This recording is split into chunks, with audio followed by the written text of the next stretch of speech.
మంగళవారం నాడు పుష్పరాజును police station కు పిలిచి 3 గంటలు కూర్చోబెట్టి అడిగేయన్ని అడిగి చెప్పేయన్ని చెప్పి షౌంటలు పట్టించి ఆఖరికి ఇంటికి తోలిచ్చిర్రు పోలీసోళ్ళు. అక్కడితోనే వచ్చిపోలేదు కథ, ఇంకా నడుస్తున్నది. సినిమా పెద్దలంతా కలిసిపోయి సీఎం సార్ను గెలవనీకే చూస్తుర్రట. పంచాది అట్లట్ల ముంగటికి పోతూనే ఉన్నది. అంతలనే ఇంకోసారి పోలీసోళ్ళు అందరికి గట్టిగా వార్నింగ్లు ఇచ్చిర్రు. మీరే చూడుర్రు ఏమన్నారు. పుష్ప 2 సినిమా రిలీజ్ అవుడు, సంజయ్ టాకీస్ కాడ తొక్కులాట అవుడు.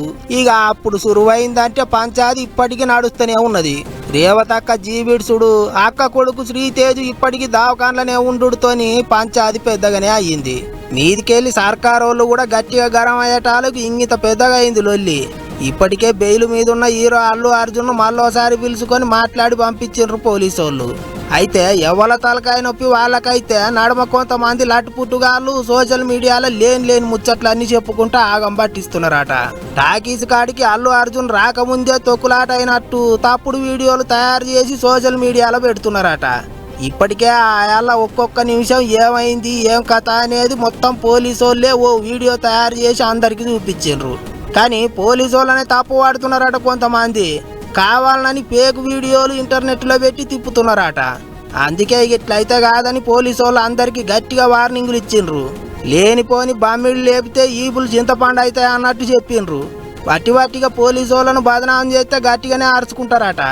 ఎక్కడ కట్టు తప్పకుండా డ్యూటీ చేస్తా అంటే కావాలని లేనిపోని కథలు అల్లుతాండ్రు అని గరమైనరు సార్లు. ఎవరి దగ్గర అన్న ఏమైనా ఆధారాలు ఉంటే ఈరు గాని గిట్ల సొంత కథలు అల్లితే కేసులు పెట్టి లోపటేస్తారట. ఇగిదిట్లుంటే ఇంకో దిక్కు పొలగాడు శ్రీతేజును చూడనింకే రోజుకింతమంది సినిమా వాళ్ళు కిమ్స్ దవాఖానకు పోతున్నారు. నిర్మాతలు దిల్ రాజు, అల్లు అరవింద్ మళ్ళోసారి దవాఖానకు పోయిండ్రు. శ్రీతేజ్ కుటుంబానికి 2 కోట్ల రూపాయల సాయం చేసిండ్రు. అందులో అల్లు అర్జున్ 1 కోటి రూపాయలు ఇస్తే 50 లక్షలు పుష్ప సినిమా నిర్మాతలు, ఇంకో 50 లక్షలు డైరెక్టర్ సుకుమార్ ఇచ్చిండాట.